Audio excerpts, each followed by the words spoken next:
तुम गलत हो, तुमने जिस मोहम्मद के बारे में जो बातें कही दूर दूर तक वो चीजें उनमें नहीं पाई जाती। वो इतने अच्छे हैं, वो कोई इम्तियाज नहीं करते, उनके पास इतना बड़ा ओहदा है तब भी वो अपने दोस्तों के बीच में बैठे हुए। या हमारे पास अगर कोई एमएलए साहब हो जाए, एमपी साहब हो जाए तो तेवर बदल जाते, या कोई करोड़पति लखपति हो जाए तो आपसे हाथ नहीं मिलाएंगे जनाब। अगर कोई पीएम सीएम हो जाए तो मत पूछिए, वो तो किसी की तरफ देखना भी गवारा नहीं करते। दुनिया का एक ऐसा ओहदा। अल्लाह के नबी अलैहिस्सलातु वस्सलाम अपने सहाबा के पास मिलते जुलते बैठते, सबके साथ रहते, कोमल नॉर्मल अंदाज में सादगी के साथ रहते। उन्होंने कहा कि माँ तुम गलत हो, जिस मोहम्मद ने हमसे दीन नहीं पूछा और जिस मोहम्मद ने मेरी ज़रूरत पूछ करके ज़रूरत जानी तो फौरन अपनी चादर को मेरे हवाले किया है। मेरी माँ तुम्हारा धर्म गलत है, इस मोहम्मद इब्न अब्दुल्लाह का धर्म सही है, तुम नहीं, लेकिन मैं जाता हूँ उनका गुलाम बनने के लिए। माँ ने कहा कि बेटे रुको, मैं भी साथ में जाता हूँ। अल्लाह के नबी के इस अखलाक की वजह से दोनों माँ और बेटे हालते दोनों इस्लाम कबूल किया और उन्होंने कहा अशहदु अल्ला इलाहा इल्लल्लाह व अशहदु अन्ना मुहम्मदर रसूलुल्लाह। इसीलिए जो लोग दूसरों के लिए जो फिक्रमंद हो उसको महात्मा कहा जाता है। हमारे नबी को भी महात्मा कहा गया। संस्कृत में नराशंस महाप्रिय मसीयज्ञ, नराशंस ऐसे होंगे जो महाप्रिय, बहुत ज्यादा पसंद किए जाने वाले होंगे, महाप्रिय मसीयज्ञ पूरे वर्ल्ड में। गांधी जी तो भारत में बहुत ज्यादा प्रिय मित्रता मिली इनको, लेकिन जनाबे मोहम्मद रसूलुल्लाह को नराशंस एक ऐसा आदमी कि महाप्रिय, जो इतने प्रिय थे, जो महा थे, महा बड़े के लिए बोला जाता है। महात्मा, महात्मा गांधी महापुरुष, ये आदमी महात्मा है। आत्मा अंदर की शक्ति को आत्मा को बोलते, महाआत्मा लगा देते हैं इसी के साथ में। नराशंस महाप्रिय मसीयज्ञ।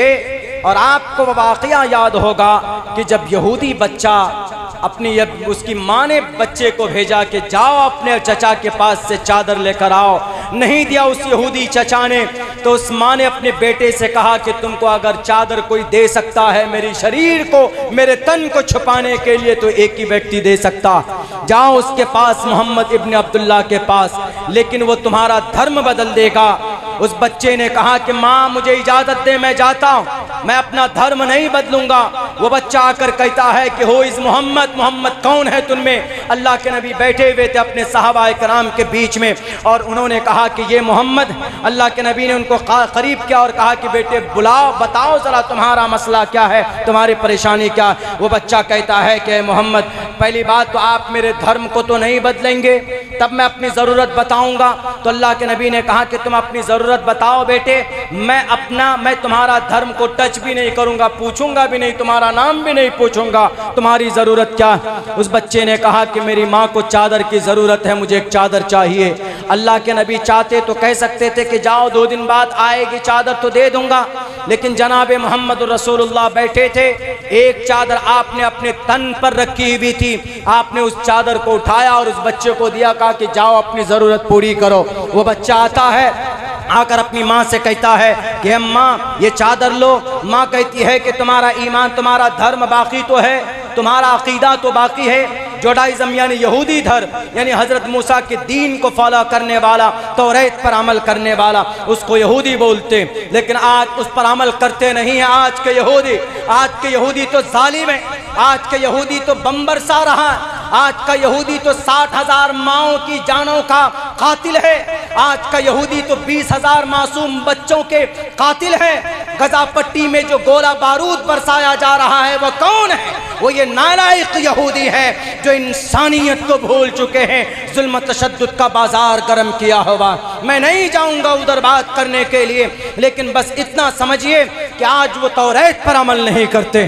तौरात पर मानवता बताया गया, तौरात पर इंसानियत बताई गई, तौरात पर वहदानियत बताई गई, लेकिन आज वो सिर्फ ज़ुबानी दावा करते हैं कि हम हज़रत मूसा के मानने वाले।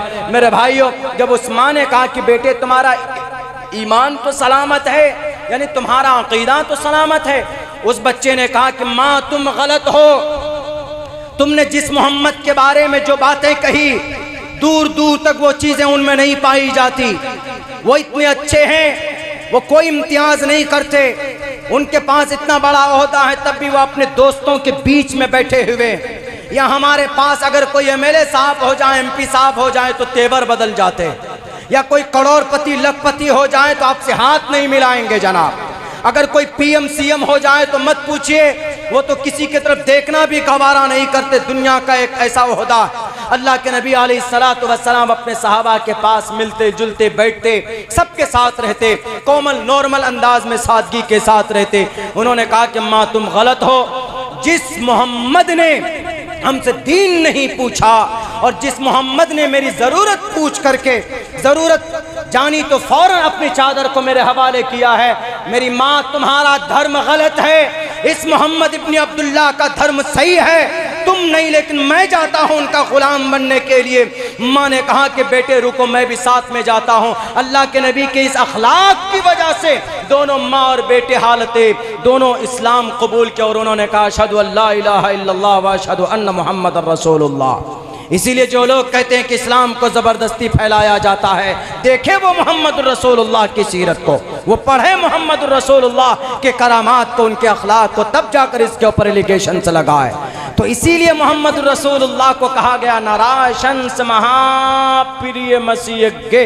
अल्लाह के नबी इतने महान हैं कि पूरी दुनिया के अंदर प्रिय मित्र माने जाते हैं जनाब मोहम्मद रसूलुल्लाह। जितनी मोहब्बत मोहम्मद रसूलुल्लाह से लोग करते हैं, दुनिया के लोग शायद किसी और व्यक्ति से नहीं करते। अल्लाह के नबी के अंदर कूट कूट कर अच्छाइयाँ भरी हुई थी, कूट कूट कर सच्चाइयाँ भरी हुई थी जनाब मोहम्मद रसूलुल्लाह सल्लल्लाहु अलैहि वसल्लम में। इसीलिए कहते हैं कि उलमा बड़े वफादार होते हैं। इसीलिए कहता हूँ कि इनसे ज़्यादा वफादारी दुनिया के अंदर शायद किसी कौम के अंदर 10,000 रुपए में मस्जिद का इमाम 24 घंटे की ड्यूटी देता है। आप अगर कहीं किसी दुकान में जाते हो तो 10,000 रुपए आपको सिर्फ 8 घंटे में 10,000 रुपए दें तो आप नाक मुंह टेढ़े करते हो, लेकिन 24 घंटे की ड्यूटी एक इमाम की होती है। वो इसको शुक्र समझकर, वो इसको रज़ाए इलाही का रास्ता समझकर, आप 10,000 तो मैं बहुत बोल चुका हूँ, कहीं कहीं पर 5,000 रुपए है, इसलिए कि वफादारी उनके अंदर कूट कूट करके भरा हुआ। इसलिए कि अल्लाह के नबी फरमाते हैं इन्नल उलमा वरसतुल अंबिया। अल्लाह ने कुरान में भी इनकी तारीफ की, इन्नमा यख्शल्लाह मिन इबादिहिल उलमा। उलमा वफादार होते हैं, उलमा सच्चे होते हैं, वो उलमा जो उलमा हैं। बाकी और जो डुप्लिकेट उलमा बनते हैं ज़बरदस्ती, हम उनकी बात नहीं करते, बल्कि जो आलिम दीन है, सच्चे आलिम दीन है, वो बड़े वफादार होते, वो शरीयत से मोहब्बत करते, आपको मोहब्बत करना सिखाते। आप नमाज पढ़ते हैं 24 घंटे में 5 वक्त की नमाज, आप मुक्तदी बनते। आपकी नमाज का जिम्मेदार कौन होता? एक इमाम होता। यानी आपकी 5 वक्त की नमाज अर्श तक पहुँचाना एक इमाम की जिम्मेदारी होती है। तो उस वक्त उलमाए किराम ने अपनी वफादारी का सबूत पेश किया। इस देश को आज़ाद कराने में सबसे बड़ा हाथ, सबसे बड़ी कुर्बानी अगर किसी की रही है, इस देश के लोगों सुन लो, वो उलमाए किराम की मुक़द्दस जमात की रही। 61,000 उलमा शहीद किए गए, शुहदा इस्लाम का बैनर लगा है। मैं तारीख़ उलमा पर बात कर रहा हूँ, मैं आऊँगा तारीख़ सीरत के ऊपर भी कि कितने सहाबा ने भी अपनी जानों को के नजराने को पेश किया है। बीबी सुमैया 80 साल की बूढ़ी औरत को चीड़ दिया गया था, लेकिन उन्होंने अपने ईमान का सौदा नहीं किया था।